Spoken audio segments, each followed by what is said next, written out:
Son 40 años de aquel 2 de abril de 1982. Un día que nos despertamos con el desembarco de tropas argentinas en las Islas Malvinas. Un día de sensaciones mezcladas entre la euforia patriótica y el no pensar demasiado, quizás, en lo que vendría después, consecuencia de esa idea alocada del gobierno militar para aferrarse a un poder que se le iba esfumando por esos tiempos. El 2 de abril yo estaba cumpliendo mi servicio militar obligatorio en el Regimiento 1 de Tanques de Villaguay, Entre Ríos. Y seguramente vos me vas a querer preguntar cómo voy a terminar en una compañía de comandos de soldados profesionales. Porque yo integré la compañía de comandos 602 en Malvinas, que estaba entonces al mando del teniente coronel Aldo Rico. Y bueno, por esas cosas del destino, porque yo no era comando, en aquel momento yo era el único universitario de mi regimiento, porque yo tenía 19 años y ya había pasado a tercer año de ciencia económica. Y la cantidad de efectivos de las unidades en aquella época era muy diferente de lo que es hoy. El Regimiento 1 de Tanque en aquel momento seguramente tenía alrededor de 1.200 efectivos. Hoy tiene probablemente la quinta parte, todas las unidades del país. Y no había oficiales. Y cuando distribuyen el rol de combate, una vez que Argentina ocupa las Malvinas, me llama el entonces jefe de la compañía Comandos y Servicios y dice, bueno, gringo, vamos, me tenés que dar una mano. Y yo sabía algo de inglés. Dice, en español ahí llegaron hace unos meses unos misiles británicos y que tienen los manuales en inglés. Yo no tengo un oficial y un suboficial para asignar a eso. Te voy a hacer acompañar a vos con un suboficial que me acompañó mi gran amigo de Villaguay, el entonces sargento Galarraga. Y bueno, empecé a estudiar cómo era el manejo de esa arma y bueno, toda la brigada se traslada a Santo Tomé, pero yo siempre pensando que iba a estar con mi unidad de origen. Y bueno, una vez que estamos acá en Santo Tomé, en Malvinas ya estaba la compañía 601 de comando. En eso de las 11:30 de la mañana, 12, nos dan la noticia en la escuela, se cortan las clases y nos vamos a casa. Nosotros vivíamos en el barrio militar del kilómetro 11, donde pertenecía al Regimiento 8 Infantería. Vamos a casa y en eso nos enteramos que papá no vuelve a casa, ¿sí? Ese día. Después, a última hora de la tarde, nos informa que posiblemente tenía que viajar a las islas, que estaban haciendo todos los preparativos. Transcurrieron un par de días, papá no venía a comer, quedaba siempre en el regimiento. A última hora de la noche recién lo veíamos, cuando nos acostábamos, nos venía, nos saludaba y al otro día ya no lo veíamos. Fueron 5 días aproximadamente ese movimiento y el día 7 de abril se va a Malvinas. Lo recuerdo mucho porque el día 6 era el cumpleaños de mi hermano menor, Diego, y ya no lo esperábamos a él. Ya le habían dado la baja en noviembre del año de 1981. Y bueno, y después estuvo acá en Gualeguaychú. Cuando comenzó el año empezó a hacer todos los trámites nuevamente para poder entrar a la facultad, porque él estaba en 4º año de medicina. Y justo fue, bueno, un 2 de abril cuando todos conocemos, que recuperan las Malvinas y todo el mundo festejaba, él venía, porque nos llevamos muy poco tiempo, 1 año y 9 meses, y éramos muy compañeros con Carlitos. Él llegaba y me decía, en cualquier momento me llaman a mí. La gente festeja y no sabe lo que se viene. Y todas las noches, así, cuando él entraba de ir a la casa de los amigos, de estar con su novia, él llegaba y siempre me decía lo mismo. Y fue una Semana Santa, un 9 de abril, estábamos almorzando en una mesa larga con mis hermanos, mi mamá y mi papá. No teníamos televisor, no teníamos radio, nada prendido. Y estábamos haciendo sobremesa. Estábamos sentados en el living, en un sillón, y entra una vecina. Yo siempre lo cuento a eso, ¿no? Porque ¿qué hubiera pasado si no hubiera entrado ella? Entró con la radio bajo el brazo y dice, Carlos, dice, están llamando a la clase 62. Él es del 59, pero como se pidió prórroga para que él pudiera estudiar, al salir mal en una materia, tuvo que hacer la conscripción con la clase 62.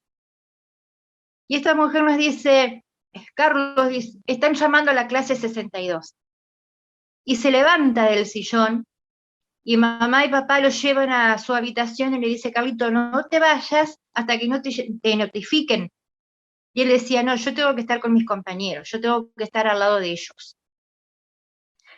Le insistieron, pero bueno, él quiso irse.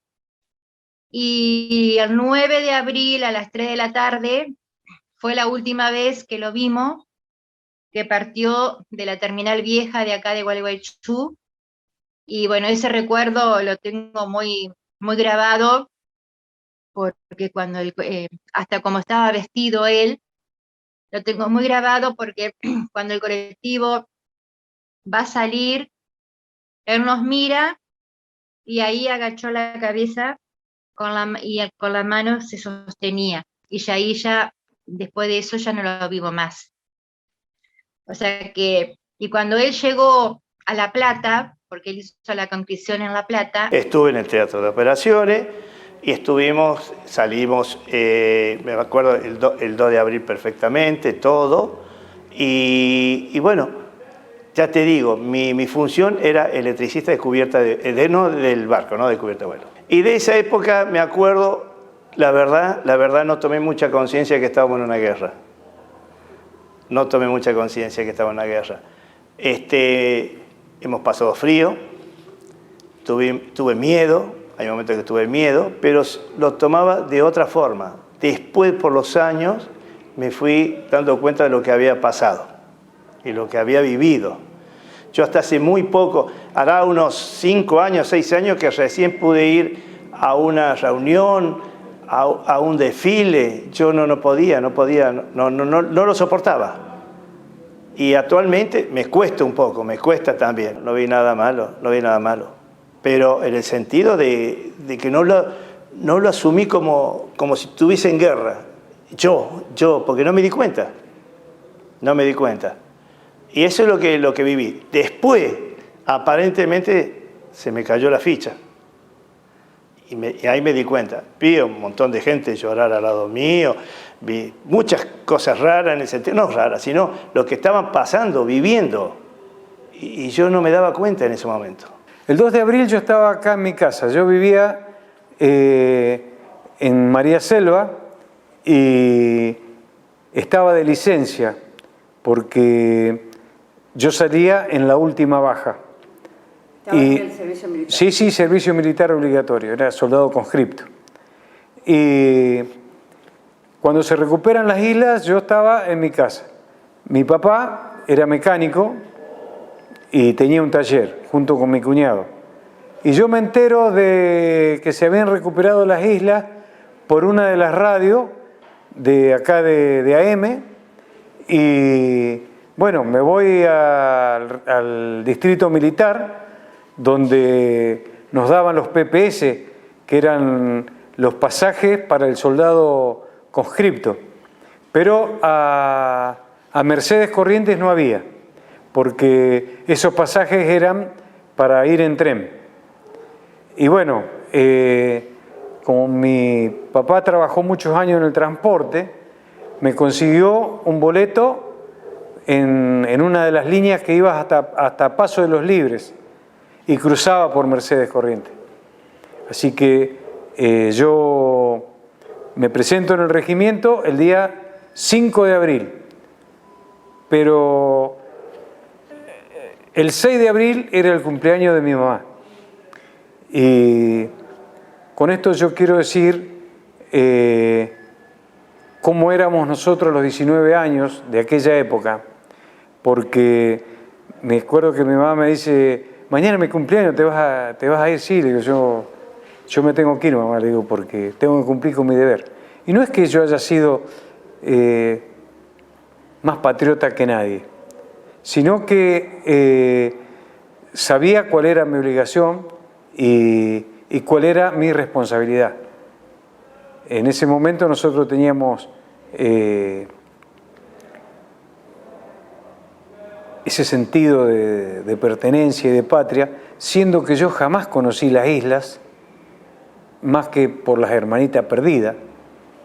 Y bueno, me presento, el 5 de abril me presento a mi regimiento, me entrego la ropa de salida, me dan mi ropa de combate y esperamos puerta. O sea, esperamos que nuevas órdenes. El día 13 de abril entra el tren, porque el tren tenía un desvío de vías y pasaba por el cuartel. Así hicimos cuando nos incorporaron. Bueno, entró el tren, abordamos el tren y salimos rumbo al sur. La operación estaba prevista para mediados de mayo del 82, pero los planes se precipitaron cuando el 19 de marzo una delegación argentina izó la bandera nacional en las Islas Georgias, también bajo dominio británico, tras una orden del general Leopoldo Galtieri. Un día después de ese 2 de abril, la entonces primera ministra británica, Margaret Thatcher, despachó su flota hacia el Atlántico Sur, mientras que el Consejo de Seguridad de Naciones Unidas exigía el repliegue de las tropas argentinas y el inicio de las negociaciones. Y comenzó la tragedia. Bien sabe que yo soy chaqueño, pertenecí a esa clase 62. Bueno, la época mía, el Chaco era duro, sigue siendo duro. El tema de vivir, antes era muy chico, tenía que trabajar, yo trabajaba en el campo, cosechaba algodón. En los últimos momentos, cuando fui a Malvinas, cuando me tocó el servicio militar, estaba trabajando en el campo. Me llega la cédula a mi mamá en el pueblo, me llaman, vengo, voy, hago la revisión médica, me sale apto, me toca el regimiento Montecasero Corrientes, Infante. Bueno, estaba haciendo servicio militar y en esa época mandaban a los militares. Era que no preguntar nada, no había charla, carrera mar, cuerpo tierra y lo único que se podía charlar. Nosotros hicimos 3 meses de campo, que era la instrucción brava en el campo, esa época. Y bueno, después un día para otro nos salió esto, que había que viajar. Estaba el ferrocarril, el tren. Un día dicen, bueno, el viernes viajamos al sur.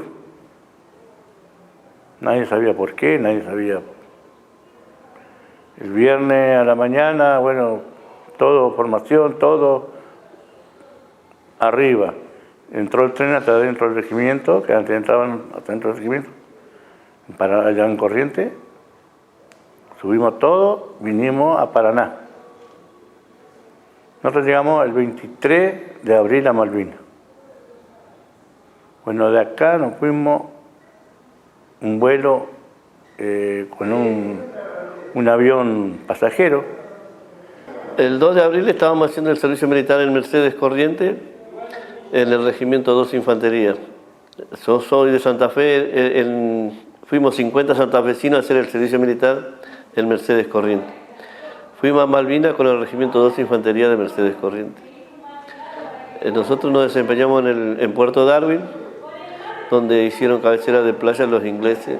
Ese día del desembarco de ellos, nosotros estábamos en la montaña y estábamos en las posiciones, y cuando llegaron empezaron a hacer el desembarco.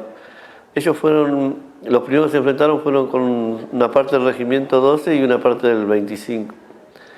En ese momento, cuando vimos cómo desembarcaban, después vimos los aviones nuestros que pasaban al ras del agua, casi 1 metro 50, casi 2 metros, para que no lo detectaran los radares de los buques ingleses. Él estuvo 2 años más o menos estudiando.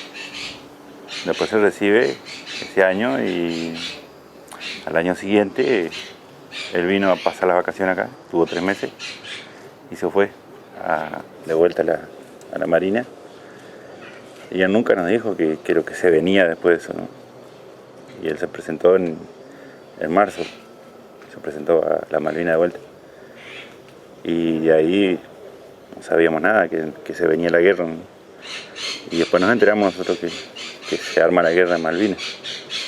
Pero como pensamos que él estaba estudiando, ni pensamos que iba a pasar eso. El día 23 de abril nos avisan que cruzábamos a Malvinas. Cruzamos hacia Malvinas, llegamos a la noche, ahí nos recibió el granizo, ese granizo aguanieve que le llaman, y bueno, ahí la comenzamos a andar. Por la condición de infante nuestra, tuvimos en Puerto Argentino, Montequén, Bahía San Carlos y Puerto Darwin.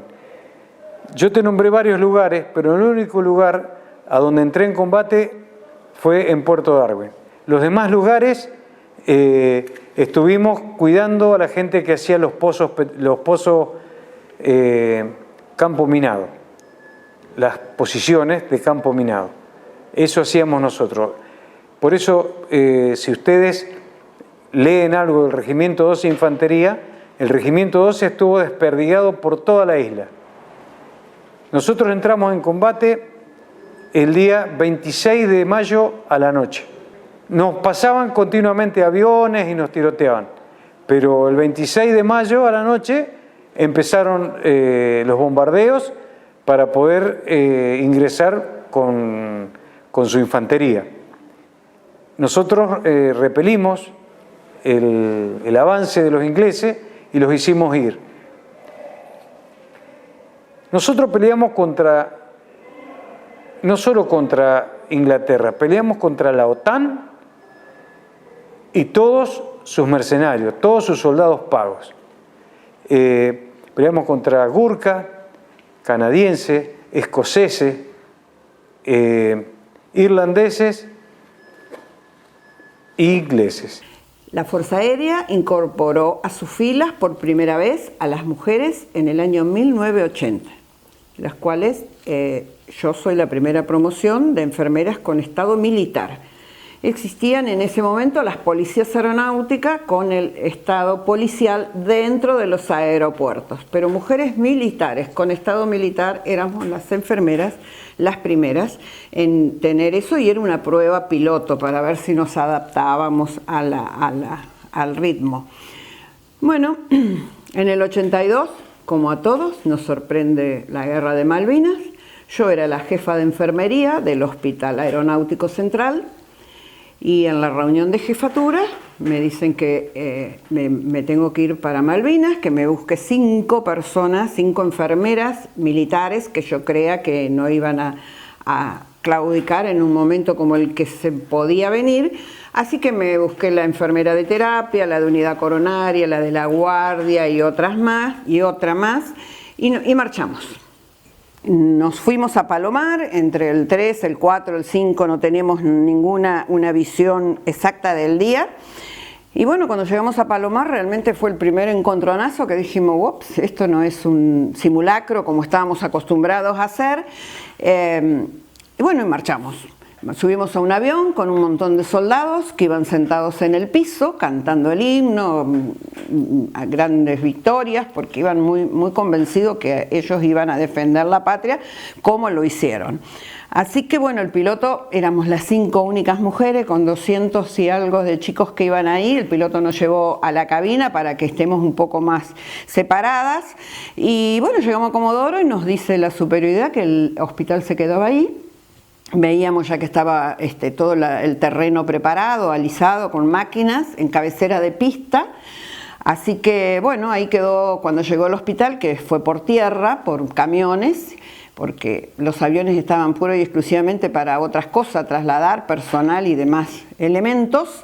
Así que cuando llegó al hospital lo empezamos a armar, como sabíamos, cada dotación que se mueve con ese hospital sabe armar, desarmar y poner en apresto el hospital. Así que hicimos lo que sabíamos hacer, para lo cual habíamos entrado y para lo cual nos habíamos preparado, o sea, profesionalmente fuera de la institución y militarmente dentro de la institución. Yo tenía 2 años de antigüedad, otras compañeras eran mucho más modernas.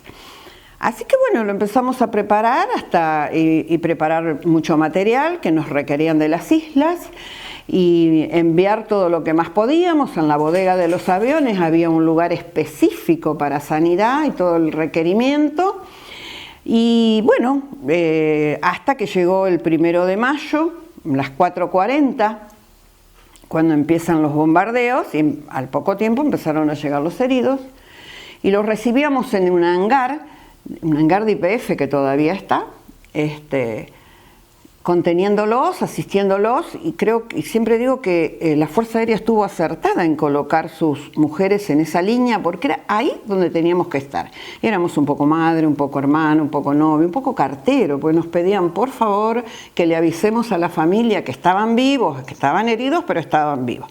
Y también nos pedían que por favor los curemos rápido, porque ellos querían volver a la trinchera, querían estar con sus hermanos, sus compañeros, a los cuales habían dejado en las islas.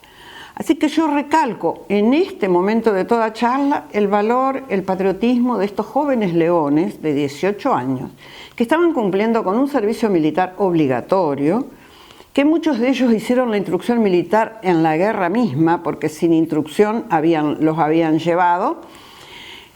Y bueno, y recalco ese patriotismo que eran jóvenes, muy jóvenes.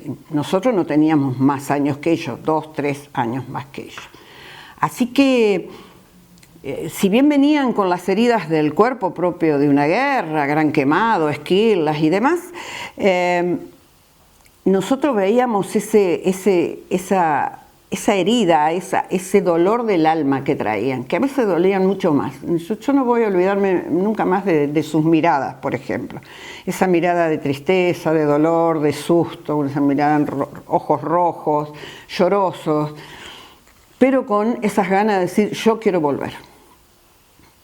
Entonces, uno después madres, abuela, y recuerda una cosa que nos quedó grabada a las 14 que somos, que si bien es cierto traían esa herida en el cuerpo que les dolía, porque tenían que volar bajo para no ser captado por los radares, los aviones, así que el avión volaba bajo, había movimiento, mucho movimiento. Ellos llegaban y se escuchaba, aparte del quejido, una sola cosa: mamá, mamá, llamen a mi mamá, avisen a mi mamá, mamá, mamá. Entonces vos te das cuenta con quién hicimos, con quién enfrentamos a la OTAN y sus amigos. Entonces, ese patriotismo supera toda otra cosa que yo te pueda contar en ese momento. ¿Qué te puedo contar? ¿Cómo venían heridos? No te sirve. ¿Cómo venían? Tampoco sirve, porque para eso están las películas yanqui que las cuentan perfecto, ¿me entendés? Hay que resaltar esos jóvenes que ninguno en ese momento pensaba con el bolsillo, pensaba con el corazón. Defender Malvinas, defender tu tierra. ¿Cómo lo pensábamos toda la gente que se alistaba y quería ir, quería colaborar, donaba sus cosas. Es Argentina quiero.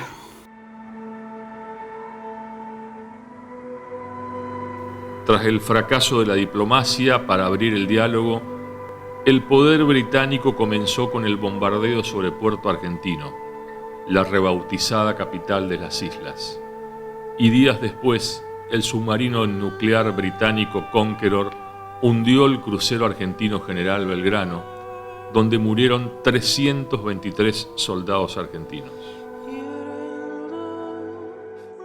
El hundimiento del Belgrano fue el 2 de mayo.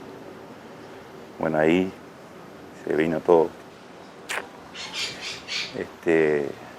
Vinieron a avisar a mi papá acá, que vino el gobernador. Esto era camino a tierra todavía. Ese día había llovido. Imagínate, esto era un barrial. Y él trabajaba todavía en el INTA. Y él se vino de allá porque no querían decirle qué es lo que había pasado. O sea, viste que tenía una mala noticia para él, pero pero no le decía a nadie en el trabajo, entonces él se vino de allá. Se vino para acá, para casa. Y después acá vino y se enteró con el gobernador que leyó la carta. Todo eso yo me acuerdo porque yo era chico, pero como ese día había llovido, yo no fui a la escuela, entonces me pasó todo eso. Yo vi todo eso, lo que pasó y todo. Escuché todo, ¿va? Mi papá estaba acá y mi mamá estaba ahí al lado, que estaba el gobernador ahí. Cuando le leyó la carta y le dijo mala noticia. Y bueno, después de ahí, mi papá como si no lo pudo sostener eso que él por el hijo, ¿no? Y duró pocos años, o sea, en el 90 murió cuando tenía 57 años, mi papá. O sea que no lo pudo aguantar eso, ¿no? Y bueno, mi mamá estuvo jodida, 2 años estuvo enferma, le agarró cáncer en la boca del estómago, y eso por tragarse todo tanto tiempo. Y bueno, o sea, la esperanza mía es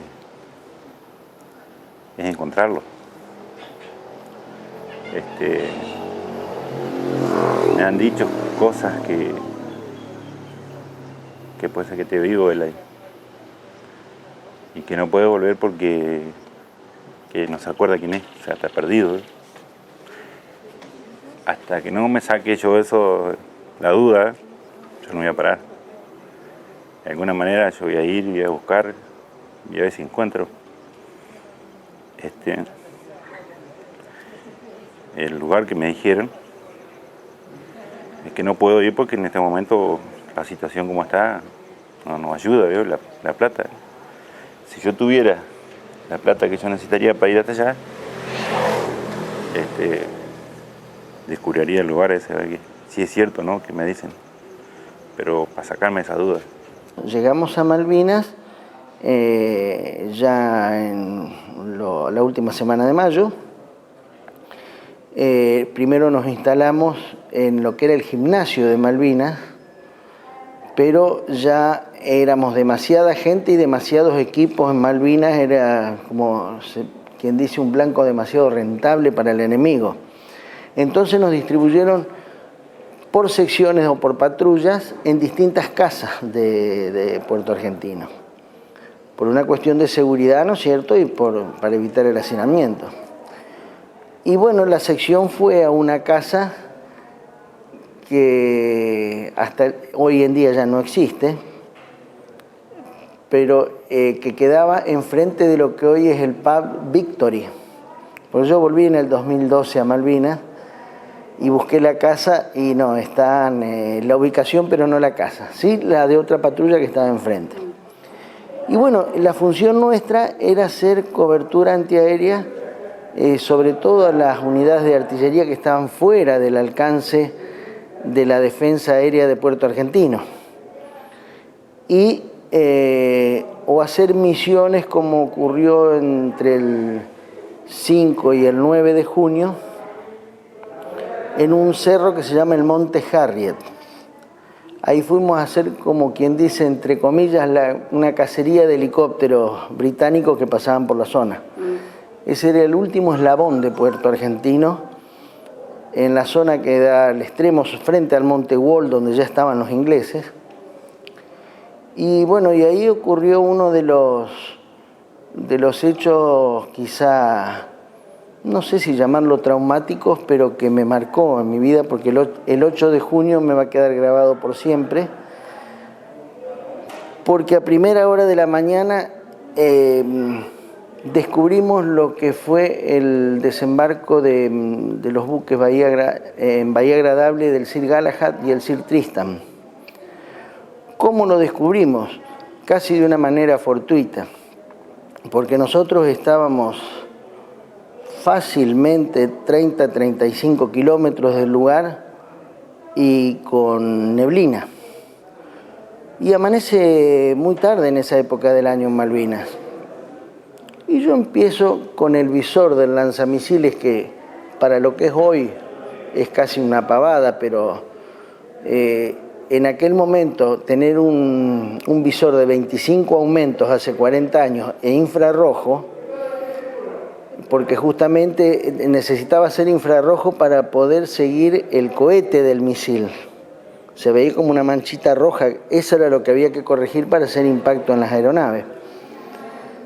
Y empiezo como a jugar, sin montar el cohete, sino con el aparato de puntería, y veo a lo lejos, donde ya era tierra de nadie, porque donde estábamos nosotros, para adelante, en cualquier lugar, en los 3 puntos cardinales, era lo que se llama la tierra de nadie, donde ya está el enemigo.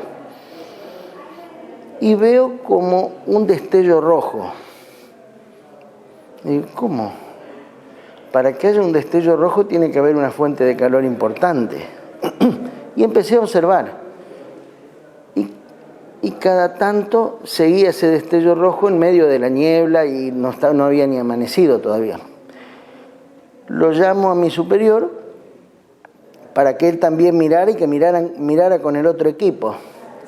Y eso se fue haciendo cada vez más nítido a medida que se disipaba la niebla.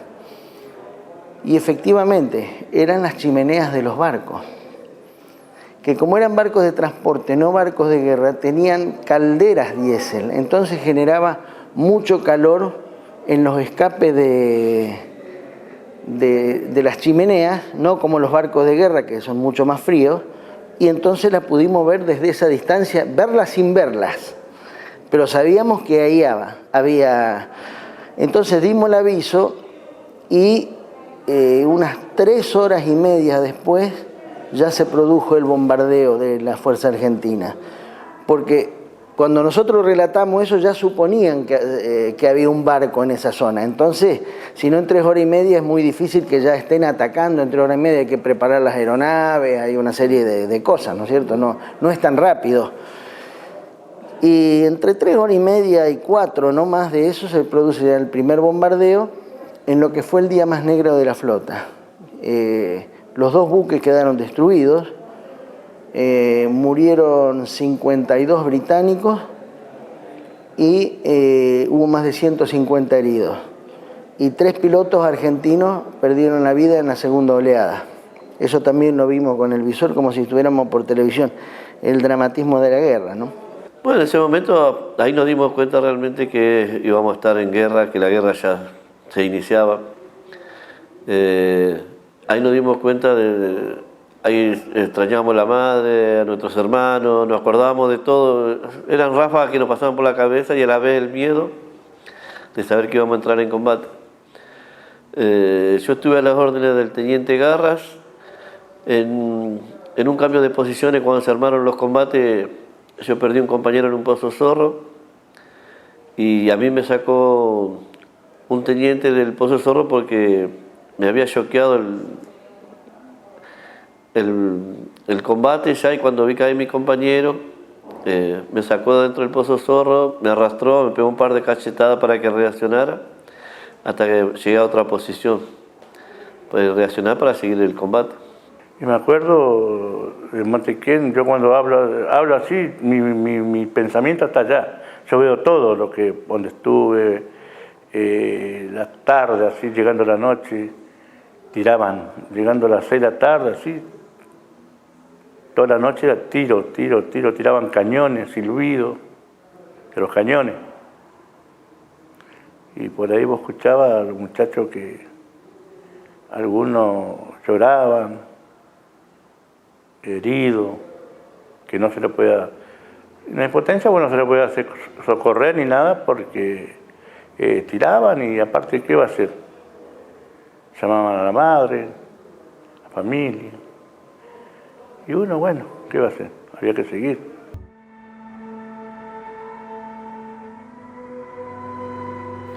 Los pilotos de la Fuerza Aérea Argentina fueron los que más daño le provocaron al despliegue militar británico.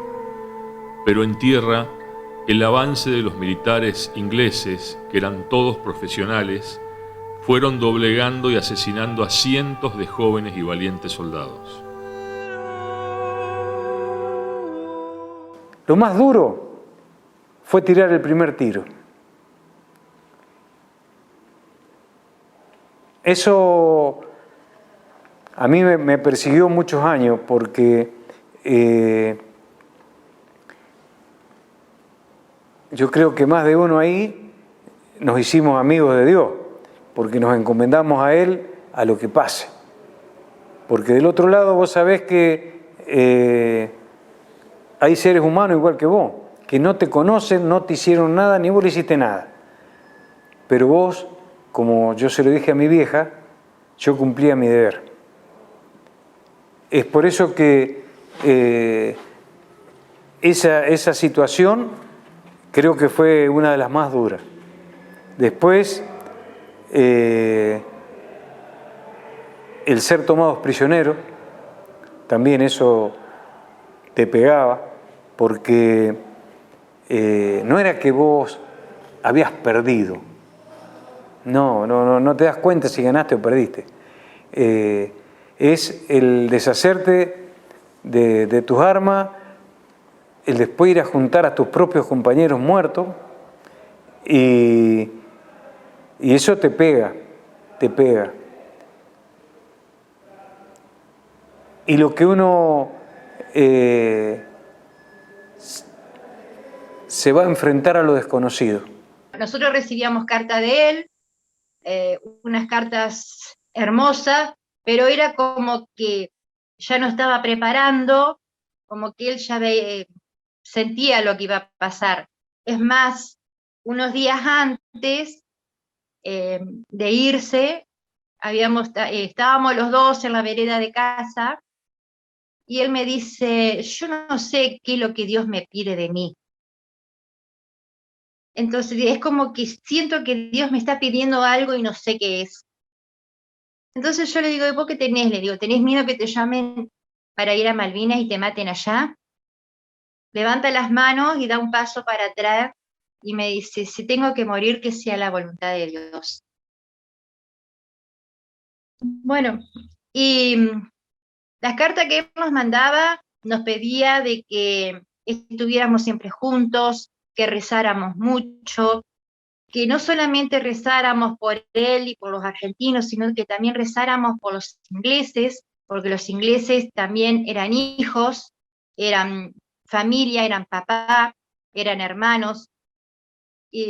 Nos mandó una carta a los hermanos pidiéndonos que siempre estemos unidos, que aunque cada uno formáramos nuestra familia, no nos olvidemos de que nosotros venimos de una familia, que enseñemos a nuestros hijos el amor, que seamos siempre cristianos.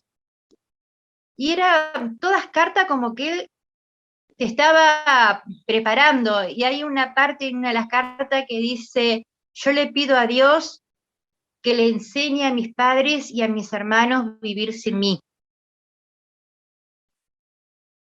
Bueno, y así transcurrieron los días. Un 7 de junio suena el teléfono en casa, eran más o menos la 1:30 de la tarde. Levanto yo el tubo de esos teléfonos de antes, antiguos, que estaban en la pared. y me dice, hola, digo yo. Dice, hola, Elcita. Digo, Carlito, ¿dónde estás? Porque yo dije, bueno, ya estaba acá. Me dice, estoy en Malvinas. Y yo lo que quería es que hablara mamá y papá con él. Y digo, ya te doy con mamá, ya te doy con mamá. Habló mamá y él le pedía que siempre estuviéramos juntos, siempre estén juntos, recen mucho por todos nosotros y por mi hermano inglés. Y mamá le hacía seña a papá que fuera a hablar y papá no quería porque ya estaba llorando, pero igual habló. O sea que la última vez que sentimos su voz fue el 7 de junio. El 11 de junio cae una bomba, él estaba en Moby Brook, que era como el regimiento de los ingleses. Eso fue algo que me marcó hasta el día de hoy, porque cuando volví a Malvinas fui a pedir perdón por la parte que me toca. Yo no lancé las bombas, pero uno se siente parcialmente responsable. A los memoriales fuimos y saqué fotos y está en la lista. Es muy duro cuando vos lees la lista de los 52 muertos. Y vos decís, bueno, una pequeña porción me toca, no lo tomo como una victoria, es un golpe porque hay vidas del otro lado, hay familias. Es una de las partes de las tragedias de la guerra. Y después otra cuestión dura fue ese mismo día, hubo un cañoneo inglés muy preciso, nos tiraban desde el Monte Kent, justamente porque ya los ingleses estaban en la zona, pudieron lo que se llama arreglar el tiro, y hubo en media hora más heridos en la zona donde estaba yo que en toda la campaña, en la primera parte de la campaña. Hubo 15 heridos en media hora. Y yo con la desesperación de mis 19 años hice una cosa que quizá tiempo después no lo hubiera hecho. Bajé a la carrera el cerro, bajo el fuego de la artillería, a atender heridos que había en el campo de batalla. Y ahí me di cuenta que el soldado en la guerra no tiene miedo a morir, sino tiene miedo a quedar herido, imposibilitado, abandonado al campo de batalla. Ese muchacho que atendí se llama José Insaurralde, vive todavía. Estuvo internado mucho tiempo, tuvo heridas atroces en una de las piernas y en la espalda, heridas muy grandes. Me dijeron que estuvo más de un año internado. Yo no lo volví a ver, pero sé que vive, y me dijeron que vive en Rosario. Voy a tratar de ubicarlo. Y me acuerdo las palabras que me dijo. Mirá, hermanito, si no podés atenderme, no importa, pero por favor no me dejes solo. Eso pasaron 40 años, la debo haber repetido 1000 veces a esa frase, porque me quedó grabado en lo profundo de mi corazón. Bueno, después de eso lo atendí, después un rato más tarde llegó otro compañero mío, el negro González, a ayudarme a atenderlo, le aplicamos morfina, lo vendamos porque otra cosa no podíamos hacer. Tardó 12 horas en llegar en camilla al buque hospital. Y después, atendí 3 heridos más en una cueva donde estaban totalmente a cubierto. Era imposible que cayeran heridos ahí. Y en la cueva estaban heridos por los rebotes de los estallidos de las granadas, los 3. No estaban gravemente heridos, pero sí tenían heridas en el glúteo, uno tenía una herida en la espalda, el otro en una pierna de metralla. Uno dice, no, adentro de una cueva, que tiren todo lo que quieran porque acá no voy a tener problema. Bueno, los 3 estaban heridos. Es un poco la tragedia de la guerra. Por supuesto. Porque él no empezó de ayer para hoy. Todo esto, toda su vida fue que él quería subirse a los barcos. De que nació empezó con eso. Y usted sabe las cosas que él pasó para llegar al lugar que estaba él en este momento. Él fue a estudiar, fue a rendir 2 veces porque una salió mal y la otra fue de vuelta y no quedó con eso. Entonces él volvió de vuelta a estudiar de vuelta y a rendir de vuelta, y en la segunda vez sale bien. Y se lo incorporaron a la Marina. Y las cosas que él pasó ni se imagina. Porque mientras que él estudiaba, él hizo el servicio militar. En la escuela, no es que él iba, estudiaba y ya está. Él vino cuando empezó a ir a la Armada. Cuando él vino por acá, que estuvo 3 meses allá, pero era un palo vestido, todo lastimado, los codos, los brazos, las rodillas, porque estaban haciendo el servicio militar. Imagínense todas las cosas que él pasó. Y mire que las cosas, y el estudio también, porque para llegar a lo que él llegó, imagínense que las cosas que se habrá tragado, por supuesto que es un héroe.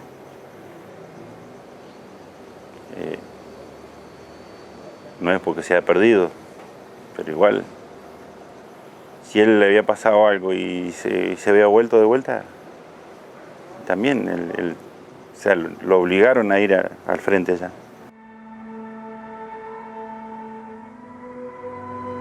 La batalla por Puerto Argentino fue la última fase de la Guerra de Malvinas. En el anochecer del 11 de junio de 1982, el ejército británico lanzó su ataque final contra las últimas posiciones argentinas. Las tropas nuestras comenzaron la retirada de los diferentes montes de Malvinas. El 14 de junio, el general argentino Mario Benjamín Menéndez se rindió, desoyendo órdenes de Leopoldo Galtieri de prolongar la resistencia. Él le pegó una bala trasante, le pegó en el pecho y lo sacó prácticamente del Pozo de Zorro, lo tiró a varios metros atrás mío. Después los combates mayormente se hacían nocturnos, prácticamente a la madrugada, porque el problema nuestro era el frío. La ropa que teníamos nosotros es la que usa cualquier muchacho hoy en día acá, y entonces cuando estábamos en el Pozo Zorro ya empezamos a filtrar agua, entonces se nos humedecían los borceguíes, las medias, parte de las botamangas de las bombachas, y empezamos a sentir mucho el frío por el viento, por el agua lluvia que caía helada, agua nieve, entonces para nosotros se nos complicó el clima. Y el armamento que teníamos nosotros era un FAL 7,62 y que podíamos tirar un cargador y medio, 2, y después esperar un poco y después seguir tirando. Perdí amigos del ejército. Sí. Y con 19 años. Nosotros fuimos los últimos prisioneros de guerra que quedamos en Malvinas. Los últimos. Cuando terminó la guerra, ahí no caímos prisioneros nosotros. Ahí vinimos, nos juntaron a todos con el puerto argentino, y de ahí vinimos en el Canberra. Desembarcamos, anoche dieron una postal, el desembarcamiento del Canberra cuando llegó a Argentina, Puerto Madryn. Y era tal cual como mostraban anoche. Hoy van a mostrar de vuelta, creo que Tierra del Fuego, Río Gallego, por ahí, otro lado. Pero Puerto Madryn, los camiones, la gente nos llevaba a comer a la casa. Anoche mostraba tal cual como era. Desesperado por el pan, la comida. Tenía hambre. Sí. Frío. Durante que tuvimos la guerra, yo jamás me cambié la media. Porque vivía con la media mojada. Allá todo el día era viento, frío, nieve, así, no llovía nieve, digamos.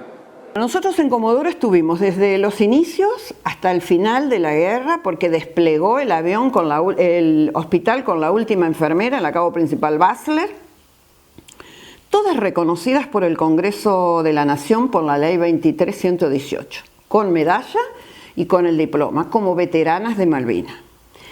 Luego, en el año 89-90, en la presidencia de Carlos Menem, sale un decreto, el 509, donde nos deja afuera a todos los que no participamos en la isla propiamente dicha.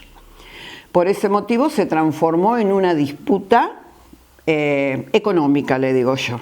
porque antes de eso éramos todos hermanos, todos compañeros, y después de eso empezamos vos sí, vos no, vos pisaste, no pisaste. Pero de todos modos, hace poco me dieron todo el listado, estuve mirando los listados del Ministerio de Defensa, donde hay 11.000 soldados que cruzaron. Soldados se dice en forma general, pero las pensiones lo duplican. Entonces hay una ecuación que no entiendo.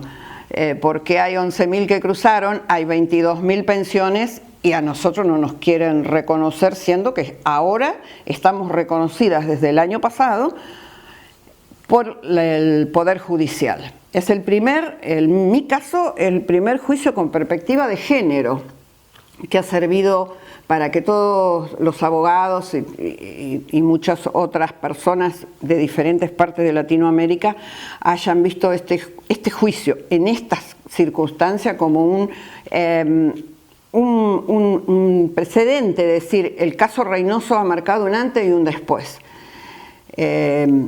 Porque te digo una cosa, nuestros compañeros hombres, algunos, mi compañero de evacuación aeromédica, hombre, que estuvo en el mismo lugar que yo, hizo las mismas evacuaciones aeromédicas que yo, el mismo tiempo que yo, él cobra o cobró desde sus principios. En cambio se olvidó de su enfermera. Y así un montón. Entonces, ahí está la lucha de que si vos cobrás o no cobrás. Nosotros no somos veteranas de guerra porque cobramos. Nosotros sabemos muy bien por qué tenemos la bandera de orgullo, porque es un orgullo, y por qué tenemos la medalla que nos entregó el Congreso con el diploma. Podemos demostrarlo con fotos, con cartas, con el documental que hicimos en situ, en Comodoro Rivadavia. No todos lo pueden hacer, pero a todos le tenemos que creer. Nosotros, como te dije, combatimos, lo hicimos ir 2 veces. Cuando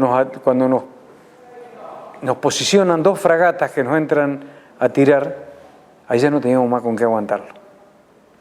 Y nuestro jefe, el teniente coronel Piaggi, un hombre al cual yo respeto muchísimo, no está más entre nosotros, pero aún lo sigo respetando.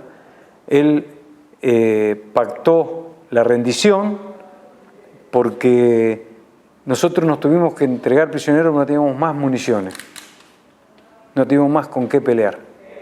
Yo caigo prisionero, antes de caer prisionero, caigo tirando con una ametralladora como esa que es una réplica de una MAG, tirando desde arriba de un techo, parando a lo que podía para que nuestros compañeros pudieran replegarse. Y bueno, caigo desmayado porque estaba justo en ese momento, un poco antes, se empezó a largar a nevar. Me pasan una manta y seguíamos tirando, éramos 3 o 4 que estábamos tirando, y bueno, yo caí desvanecido.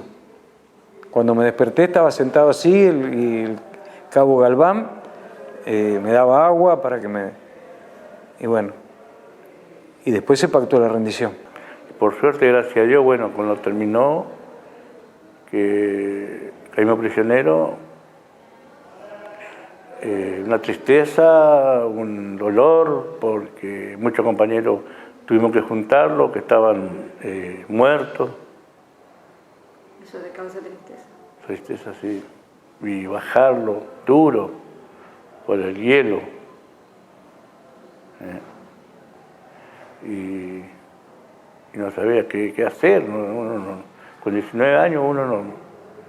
Es muy fuerte lo que uno pasa.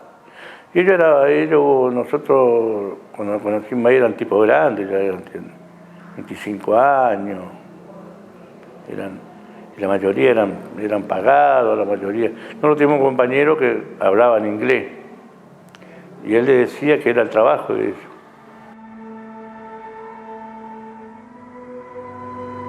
El retorno al país fue muy doloroso para los soldados y para sus familiares. Se ocultaba la información y a los conscriptos se les prohibía hablar de lo sucedido. Fueron demasiados los soldados muertos y las escenas del regreso profundizaron la imagen de la tragedia vivida. La cuestión de que el 14 de junio cuando, yo no digo que se rindieron, porque no se rindieron, ellos tuvieron que entregarse. Vos imagínate, papá estaba contentísimo, me dice nena, porque ellos me decían nena, se terminó la guerra, y ya llamando al Regimiento de La Plata, a ver si venían todos, si había alguna novedad, mi hermano también, el que vive allá. Bueno, fueron mis padres el 16 de junio a buscarlo al regimiento. Eso tampoco me olvidé, por más que haya pasado 40 años, son cosas que es como que fuera ayer. Me dice, son 40 años, sí, 40 años, pero son recuerdos, momentos, fechas, que uno se acuerda como que lo vivió ayer. Los veo a mi papá y a mi mamá con una alegría subir al auto cuando partieron a La Plata, y cuando llegaron a La Plata, fueron a la casa de mi hermano, y el 21 de junio, que llegaron todos los soldados, fueron a buscarlo al regimiento. Había un montón de gente afuera, y mamá vio que arriba del paredón había un montón de soldados y no lo veía él. Se acerca y le dice a uno, llamámelo a Mosto, decirle que están los padres acá, decirle que están los papás. El muchacho se bajó y no apareció más. Entonces, mamá sintió que algo pasaba, lo dejó atrás a papá y ella se fue caminando rápido a la puerta del regimiento. Y había un capitán, un jefe, no sé qué cargo tenía, y ella lo sacude y le dice, ¿me vas a decir qué pasó con mi hijo? Yo soy la mamá de Mosto, ¿qué pasó con mi hijo? Y él agachó la cabeza y le dijo, señora, su hijo quedó en Malvinas, murió en Malvinas. Y así fue como ellos, entonces, claro, mamá se descompuso, la sentaron, y en eso entró papá, dice, ¿dónde está Carlito? ¿Dónde está Carlito? Y ahí le tuvo que decir mamá de que Carlito había muerto. Así nos enteramos nosotros. Y nosotros acá en Gualeguaychú ya habíamos organizado una fiesta, habíamos comprado asado, porque él decía, cuando yo llegue allá a Gualeguaychú me quiero comer un rico asado. Así que estábamos organizando entre todos el recibimiento para él, que lamentablemente fue algo que no lo esperábamos, porque obviamente nunca lo pensamos de que no iba a venir él. Yo cuando estaba mirando a la televisión, que veía los camiones con todos los soldados adentro, dije, en uno de esos camiones viene Carlitos. Y a la noche, cuando me dijeron a mí, que me dijeron, Elsa, Carlito no viene, bueno, es como que es un balde de agua fría que no te la esperás, porque estábamos todos felices de que él llegaba. Y así fue como nos enteramos. O sea, que él falleció el 11 y recién el 21 de junio nos enteramos. Algunos bien y otros mal. Psicológicamente están mal, porque no han soportado las cosas que han pasado ellos. Yo he embarcado, no he pasado esas cosas que pasaron ellos. Por eso yo digo, ellos son excombatientes, porque combatieron. Yo soy veterano de guerra, estuve en la zona. Nos podían haber hundido. El submarino nos podía haber, como hundió el crucero, nos podía haber hundido a nosotros, ¿no es cierto? Pero ellos, toda la gente de ejército, toda la gente de infantería marina, la que desembarcó, esa gente, la que realmente estuvo mal, muy mal. Nosotros en el barco, dentro de todo, la pasamos bien, bien. Había toque ¿cómo te puedo decir? De bien que estábamos, tocaban la sirena y teníamos posición de guerra, posición de combate y todo, pero no entramos en combate nosotros. No entramos en combate. Estuvimos ahí. Después me enteré que un submarino estaba muy cerca nuestro, que no los quiso hundir porque no tuvo ganas. Y así estaba el portaaviones y nosotros le hacíamos custodia al portaaviones. Yo volví prisionero en el buque inglés en el Canberra. Antes de subir al buque, yo con mis 19 años, humillado por la derrota, no sabía que nos íbamos a encontrar acá a la vuelta. Hice 2 juramentos. Uno, volver algún día de mi vida en Malvinas. Volví en el 2012. Y el otro, seguir combatiendo a los británicos mientras Dios me diera luz. ¿Cómo se combate sin armas? En este momento estoy combatiendo sin armas. En una escuela, en una conferencia, en este centro. Yo soy uno de los fundadores de este centro y el primer presidente. Hoy soy tesorero, hace muchos años.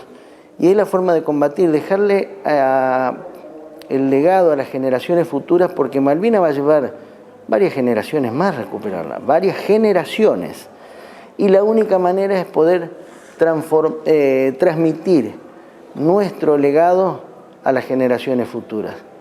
Y ese es el combate por los corazones, que primero, es lo primero que hay que ganar antes de reclamar cualquier cosa. La guerra provocó demasiado dolor e impotencia. Se enviaron 14.000 hombres a una guerra que a nuestro país le costó 5.000 millones de dólares. Murieron 649 soldados en combate y se suicidaron luego cerca de otros 600. Los muertos totales, post-Malvinas, llegan a casi 2.400 entre suicidios y por secuelas de la guerra, según los registros oficiales. Muchos soldados quedaron enterrados en Malvinas, otros aún siguen sin haber sido identificados.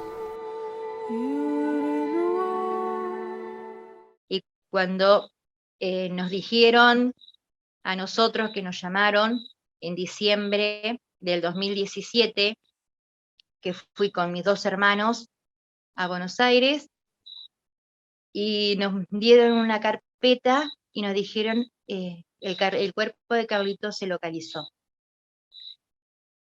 Nos quedamos en silencio porque habíamos hablado de que si no estaba el cuerpo de Carlitos en el cementerio, pero Carlitos estaba en Malvinas, en algún lugar estaba.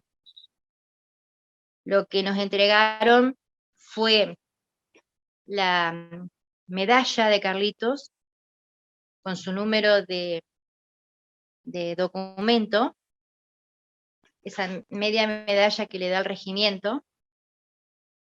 Nos entregaron eso y nosotros lo consideramos como un gran tesoro, porque estuvo 36 años con él y es como diciendo, bueno, llévenle esto a mi familia para que sí, que sepan que yo estoy acá. Y Carlitos se va a quedar en Malvinas, porque él entregó su vida por la patria. Y para nosotros al principio fue como rabia, como odio, como un montón de cosas, pero a medida que iba pasando el tiempo, sentimos orgullo, todo ese odio se convirtió en amor. Eso nos enseñó mucho nuestra madre. Mi papá falleció en el 88 porque él no lo pudo superar a eso, esa pérdida de ese hijo, y ya que traía también la pérdida de otra hija. Pero mamá nos enseñó mucho lo que es el amor, el perdón, y encima también él nos mandaba esas cartas de que no nos inculcaba el odio hacia el inglés. Y ahora después con el tiempo empezamos a sentir orgullo de que nuestro hermano, que su hijo es un héroe de la patria.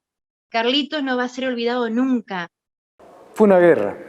La verdad que inútil son todas las guerras, porque uno no mide la magnitud de lo que se está perdiendo, porque en la guerra no ganaron ni los ingleses ni nadie, porque todos perdieron a alguien,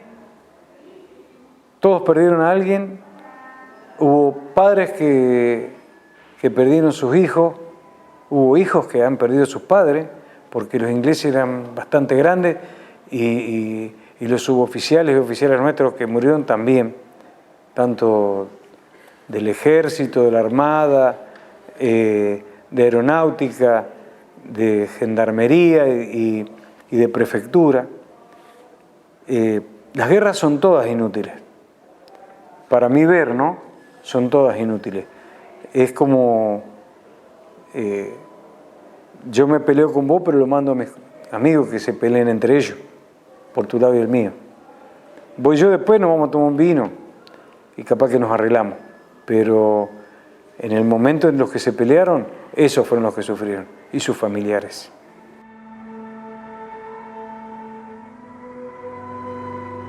Cada uno de ellos fueron héroes. Fueron a una guerra con 18 años, pelearon, murieron y hubo quienes pudieron retornar y seguir con su vida, para no dejar que nadie se olvide de Malvinas, pese a los 40 años transcurridos.